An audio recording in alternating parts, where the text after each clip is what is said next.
तो आज हम पढ़ने वाले हैं अक्षांश एवं देशांतर में भारत की कंडीशन।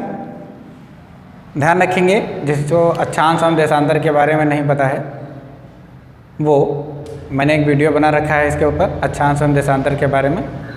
आप डिस्क्रिप्शन बॉक्स में जा कर के वहाँ लिंक मौजूद है, वहाँ से आप देख सकते हैं, या फिर मेरे चैनल में आप प्रवेश करके उसमें बहुत सारी आपके उपयोगी वाली वीडियोज़ हैं, उन्हें आप देख सकते हैं। ठीक है, तो अक्षांश एवं देशांतर के बीच हम भारत की स्थिति को आज देखने वाले हैं। जनरली तौर पर हम बताए दे रहे हैं कि जो अक्षांश होते हैं वो सीधे सीधे खींचे हुए होते हैं और ये इनके बीच की दूरी क्या होती है, ये समान होती है, लगभग 111 किलोमीटर बताई जाती है।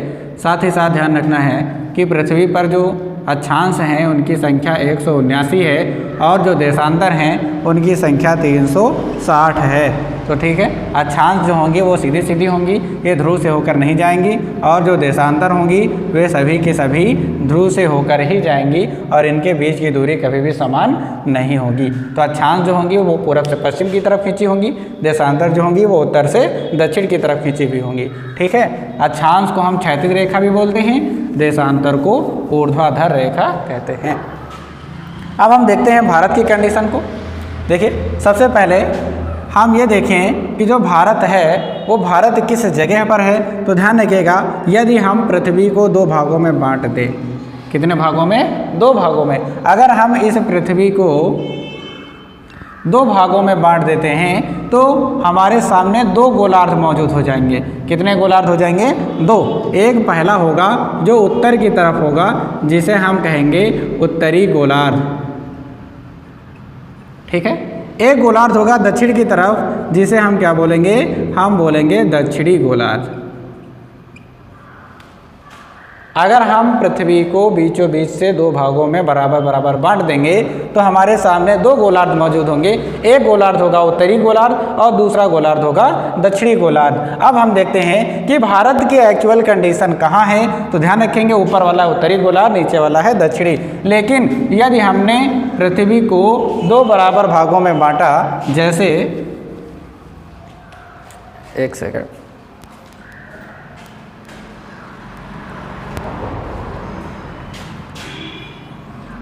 जैसे हमने पृथ्वी को इस तरफ से बांट दिया तब भी हमारे सामने दो गोलार्ध मौजूद होंगे। एक गोलार्ध होगा पूर्वी गोलार्ध और दूसरा गोलार्ध होगा पश्चिमी गोलार्ध। ठीक है, यदि हमने पूरब से पश्चिम के साइड के दो बराबर बराबर हिस्से कर दिए पृथ्वी के तब भी दो गोलार्ध होंगे। यदि हमने उत्तर से दक्षिण की तरफ दो भागों में बांट दिया तभी हमारे पास दो गोलार्ध होंगे। अब हम देखते हैं भारत की कंडीशन। देखिए, भारत की जो कंडीशन है वो एक्चुअल कंडीशन, जैसे हमने ये पृथ्वी बनाई, पृथ्वी को अगर हम ऐसे बांट देंगे तो जो हमारा भारत है वो भारत हमारा इस जगह पर मौजूद है। समझ रहे हैं? कौन से हिस्से में? अगर हम चतुर्थांशों में देखें तो कौन से अंश में मिलेगा? हमें चतुर्थांश संख्या 1 में मिलेगा। ध्यान रखिएगा, ये तो ना तो हमारा पूरी तरीके से जो है, अगर हम 4 भाग में बांटेंगे तो हमारा ये हो गया पूरब, ये हो गया उत्तर, यानी किसमें है? उत्तर पूर्व वाले हिस्से में है। लेकिन यदि हम गोलार्ध की बात करेंगे तो, क्योंकि गोलार्ध तो हमारे दो ही होते हैं, तो ऐसी स्थिति में भारत हमारा इस जगह पर मौजूद मिलेगा तो हम कहेंगे किस गोलार्ध में मौजूद है? उत्तरी गोलार्ध में। भारत किस गोलार्ध में है? उत्तरी गोलार्ध में। लेकिन यदि भारत उत्तरी गोलार्ध नाम का आपके पास ऑप्शन ही नहीं है, ऐसी स्थिति में भारत किस गोलार्ध में मौजूद है? भारत हमारा पूर्वी गोलार्ध में मौजूद है। भारत कहाँ है वर्तमान समय में? देखिए, वर्तमान समय की बात की जा रही है, पुराने समय बीते हुए कल की बात नहीं की जा रही, क्योंकि बीते हुए समय में भारत उत्तरी गोलार्ध में नहीं था। बीते हुए समय में यदि आज से लगभग 1.5 अरब वर्ष पहले की बात की जाएगी, उस समय भारत उत्तरी गोलार्ध में नहीं था बल्कि दक्षिणी गोलार्ध में मौजूद था। लेकिन कुछ संवहनीय धाराएं चलने लगी जिससे पृथ्वी के सभी प्लेटें एक दूसरे से टूट गईं और वो अलग अलग दिशाओं में विभाजित होकर के गमन कर गईं। तो भारत जो है दक्षिणी गोलार्ध से प्रवाहित होकर के आ गया हमारा कहाँ पर? उत्तरी गोलार्ध में। तो ध्यान रखिएगा, यहाँ हमेशा प्रश्न वर्तमान से पूछा जाता है। तो वर्तमान स्थिति में भारत कहाँ है? भारत हमारा उत्तरी गोलार्ध में है। ठीक है, ध्यान रखिएगा, अगर उत्तरी गोलार्ध नाम का ऑप्शन नहीं है तब हम टिक करेंगे किस गोलार्ध को, पूर्वी गोलार्ध को। तो ध्यान आपको ये रखना है कि सबसे पहला टिक आपका किस पर होना चाहिए, उत्तरी गोलार्ध पर। अगर उत्तरी नहीं है तो आप किस पर लगाएंगे, पूर्वी। यदि दोनों हैं तब भी हम टिक करेंगे किससे, उत्तरी गोलार्ध को। ठीक है, तो चलिए आगे पढ़ते हैं।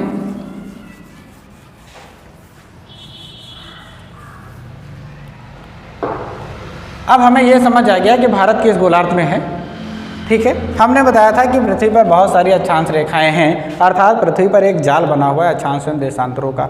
तो बात आती है क्या भारत में भी ऐसा जाल है, तो बिल्कुल है। ठीक है, देखिए भारत में भी एक जाल आपको मिलेगा, भारत में भी बहुत सारी अक्षांश जो है ऐसे ऐसे गुजरी हुई आपको मिलेंगी। तो यहाँ पर भी बहुत सारी देशांतर और अक्षांश ऐसे इस टाइप से आपको गुजरती हुई दिखाई पड़ेंगी। तो क्या भारत में भी अक्षांश एवं देशांतर रेखाओं का जाल मौजूद होगा, बताइए। क्या भारत में अक्षांश एवं देशांतर रेखाओं का जाल मौजूद है? बिल्कुल है, क्योंकि भारत से भी कई सारी अक्षांश गई हैं और कई सारी देशांतर जो है गुजरी हुई हैं। तो आपको ध्यान रखना है, जब हम इधर सबसे पूरब वाली अक्षांश देशांतर को देखेंगे, ठीक है, देखिए पूरब और पश्चिम दोनों अलग अलग देशांतर हैं। पूरब से जो है भी सबसे पूर्वी जो देशांतर है वो भी आपकी मौजूद है, सबसे पश्चिमी जो देशांतर है वो भी आपकी मौजूद है। तो जो सबसे पूर्वी देशांतर है वो जाती है 97.25 से, ठीक है, 97.25 ईस्ट से होकर के जाती है। ईस्ट मतलब समझना ना, पूर्वी, इसे हम पूर्वी ही बोलेंगे। ठीक है, अभी मैं बता रहा हूँ किस लिए। अब जब यहाँ पर हम आ जाएंगे, सबसे पश्चिमी वाली जो देशांतर है वो ध्यान रखिए भारत की पश्चिमी है, ना कि विश्व की, क्योंकि विश्व की ये पूर्वी ही है, इसीलिए यहाँ पूर्वी लिखा भी जाता है। ठीक है, तो जो भारत की जो सबसे पश्चिमी है वो है 68.7 पूर्वी। ठीक है, कितने अंश से होकर के जाती है? 68.7 पूर्वी से होकर जाती है, जिसे हम 68.7 ईस्ट के नाम से लिखते हैं। देखिए ये यहाँ पे ईस्ट क्यों लिखा हुआ, क्योंकि ये तो पश्चिमी है, ये तो पूर्वी है। यहाँ इसका उत्तर ये है क्योंकि ये जो हमारी पृथ्वी है, पृथ्वी को जब आधे से भाग कर दिया जाता है, काट दिया जाता है, दो गोलार्धों में विभाजित कर दिया जाता है, तो इधर से ले करके ये जो राउंड है आपका 180 अंश इधर का हिस्सा और 180 अंश इधर का हिस्सा, ये दो भाग हो जाते हैं। इधर वाला जो हिस्सा है ये पूर्वी कहलाता है, इधर वाला हिस्सा पश्चिमी कहलाता है। तो भारत तो हमारा पूर्वी गोलार्ध में है और उसकी जो पूर्वी गोलार्ध वाली जो देशांतर हैं वो पूर्वी देशांतर के नाम से जानी जाती हैं, इसीलिए इसे हम क्या बोलते हैं, समस्त देशांतर पूर्वी देशांतर है। ठीक है, तो इधर वाली देशांतर जो है हमारी पूरब की तरफ वाली भी पूर्वी है, पश्चिमी की तरफ वाली भी पूर्वी है। क्यों? क्योंकि ये दोनों के दोनों 180 अंश पूर्वी वाले जो हैं उसके अंतर्गत आते हैं। ये वाले जो हमारे देशांतर हैं, इधर वाले देशांतरों के बीच भारत स्थित है, तो इधर वाले सारे देशांतर कौन से होंगे? सभी के सभी पूर्वी होंगे। ठीक है, अगर इधर भारत होता तो किस देशांतर में होता? पश्चिमी देशांतर में। जितने भी देशांतर हैं सभी कौन से होते? पश्चिमी होते। लेकिन भारत हमारा पूर्वी गोलार्ध में है, इस वजह से हम सभी देशांतर को पूर्वी वाले बोलेंगे। हमारे सभी देशांतर कौन से होंगे? पूर्वी होंगे। अब हम बात करते हैं कि हमारे यहाँ पर जो इधर इधर की रेखाएं हैं, अक्षांश वाली रेखाएं हैं, वो कहाँ से कहाँ तक हैं? तो वो सबसे ऊपरी भाग हमारे किसे टच करेंगी? जम्मू एंड कश्मीर को। ठीक है, तो जम्मू एंड कश्मीर को जब ये टच करेंगी तो ये करेंगी कितने पर? ये करेंगी 37.6 पर। वो भी ये कौन सी है? उत्तरी। और जो सबसे निचला वाला भाग ये टच करेंगी, ये 8.4 उत्तरी को टच करेंगी। ध्यान रखिएगा, 8.4 उत्तरी, 37.6 उत्तरी। तो 8.4 उत्तरी में क्या है भाई? ये भी उत्तरी, ये भी उत्तरी, लेकिन ये तो उत्तरी है उत्तर की तरफ, ये दक्षिण की तरफ, तो दक्षिणी क्यों नहीं है? ध्यान रखिएगा, ये जब हमने अभी आपको विभाजन बताया था कि जब हम पृथ्वी को दो भागों में विभाजित कर देते हैं तो भारत किस गोलार्ध में आता है? भारत हमारा उत्तरी गोलार्ध में आता है। जब ये उत्तरी गोलार्ध में आता है तो चाहे ये रेखा हो उत्तरी कही जाएगी, चाहे ये हो उत्तरी कही जाएगी, चाहे जो रेखा हो, समस्त रेखाएं कौन सी होंगी? उत्तरी। अगर भारत दक्षिणी गोलार्ध में होता तो यहाँ की नीचे वाली या ऊपर वाली समस्त रेखाएं दक्षिणी अक्षांश कही जाती। तो उत्तरी अक्षांश इसीलिए हैं क्योंकि समस्त रेखाएं इसकी उत्तरी गोलार्ध की हैं, इस वजह से उत्तरी गोलार्ध की समस्त अक्षांशों को उत्तरी बोला जाता है। तो इस वजह से ये जितनी भी अक्षांशें हैं ये समस्त अक्षांश कौन सी हैं? उत्तरी। ठीक है। भारत का विस्तार देख लीजिए, भारत का विस्तार 8.4 से 37.6 और यदि इधर से देखें तो 68.7 से 97.25 तक मौजूद है। ये भारत का विस्तार हो गया। अगर आपसे कोई प्रश्न पूछता है कि भारत से कितने अक्षांश और कितनी देशांतर गई हैं, तो भारत से 30 अक्षांश, ठीक है, और 30 देशांतर गई हुई हैं। ध्यान रखेंगे, भारत से 30 अक्षांश और 30 देशांतर गई हुई है। जैसा आप देख पा रहे हैं, हमने बताया था पुराने वाले वीडियो में कि एक अक्षांश से दूसरे अक्षांश जब हम दूरी देखते हैं तो वो 111 किलोमीटर होती है। साथ ही साथ प्रत्येक अंश से एक अक्षांश गुजरती है। जब हम 97 और 68 के बीच का गैपिंग देखेंगे तो लगभग 30 अंश का गैप आपको मौजूद मिलेगा। अगर इसके बीच 30 अंश का गैप है, हर एक अंश पर एक अक्षांश जाती है या हर एक अंश पर एक देशांतर जाती है, तो हम क्या कहेंगे? कितनी देशांतर गुजरेंगी? 30। अगर हम अक्षांशों की बात करें 8.4 से 37.6, इनके बीच भी 30 अंश का गैप मिलेगा। अगर ये 30 अंश का गैप है तो इन दोनों के बीच से कितनी अक्षांशें गुजरेंगी? 30, क्योंकि हर एक अंश से कितनी अक्षांश जाती हैं? एक जाती है। तो 30 अंश से कितनी अक्षांश जाएंगी? 30 जाएंगी। तो ध्यान रखिएगा, भारत से टोटल कितनी अक्षांश जाएंगी? 30। भारत से टोटल कितनी देशांतर जाएंगी? 30। ठीक है ना। अब देखिए, भारत में ऐसा कहा जाता है कि भारत का जो बीचों बीच वाला हिस्सा है वो कौन सा है? ठीक है, भारत का बीचों बीच वाला जो हिस्सा है, कहते हैं कि एक रेखा होती है जो इधर से अक्षांश जाती है और एक इधर से देशांतर आती है, बीचों बीच वाली। ठीक, ये अक्षांश और देशांतर जो यहाँ से गुजरती हैं, ये एक पॉइंट है 82.30। ठीक है, ईस्ट हम कह सकते हैं 82.30 पूर्वी। ये जो हमारी देशांतर वाली रेखा है ये भारत का बीचों बीच वाला हिस्सा है। ये है कहाँ पर? ध्यान रखेंगे, ये एक जगह है जिसका नाम है इलाहाबाद, जिले का नाम है मिर्ज़ापुर, ठीक, और गांव का नाम है नैनी। ध्यान रखेंगे, इलाहाबाद के मिर्ज़ापुर नामक जिले के नैनी नामक गांव से लिया गया है। पहले अधिकतर लोग नैनी को ही मानते थे, लेकिन आज के समय में लोग मिर्ज़ापुर को मानने लगे हैं। आज एनसीईआरटी ने मिर्ज़ापुर को सही घोषित कर दिया है। ठीक है, तो आप ध्यान रखिएगा, अगर नए सिलेबस के अनुसार हैं तो हम मिर्ज़ापुर को टिक करेंगे, क्योंकि नैनी पुराने समय में था, अब बदल दिया गया। अब जो है नैनी को नहीं माना जाता। तो ध्यान रखना है, इलाहाबाद का मिर्ज़ापुर नाम का जो ज़िला है वो भारत के बीचों बीच वाला हिस्सा माना जाता है। अब देखिए, भारत में जो समय होता है वो कई अनुसार चलता है। भारत का जो समय है, अगर यहाँ देखा जाए तो यहाँ सूर्य पहले निकलता है, क्योंकि पृथ्वी जो है पश्चिम से पूरब की तरफ को ऐसे ऐसे राउंड करती है। जब पृथ्वी राउंड करती है तो पूरब की तरफ सूर्य पहले निकलता है और पूरब की तरफ सूर्य पहले छुपता भी है। ऐसी स्थिति में वहाँ सूर्य पहले निकलेगा और यहाँ गुजरात में सूर्य क्या होगा? लेट में निकलेगा। कहते हैं कि भाई, कहना क्या है दरअसल, अगर हम टाइम को अपने विभाजन से कन्वर्ट करें, भाई हमारे यहाँ टोटल कितने देशांतर हैं? 360। और अगर हम समय को देखें, तो हमारे यहाँ 24 घंटे में पृथ्वी पूरा 360 अंश घूम जाती। ध्यान रखिएगा, हमने बताया कि जो हमारी पृथ्वी है, पृथ्वी एक पूरा चक्कर लगाने में, ये किधर से पश्चिम से किधर को चक्कर लगाती है? पूरब की तरफ। पृथ्वी हमारी पश्चिम से पूरब की तरफ को चक्कर लगाती है। तो ध्यान हमें ये रखना है कि एक पूरा चक्कर लगाने में उसको टोटल वक्त कितना लगता है, टोटल वक्त लगता है 24 घंटे का।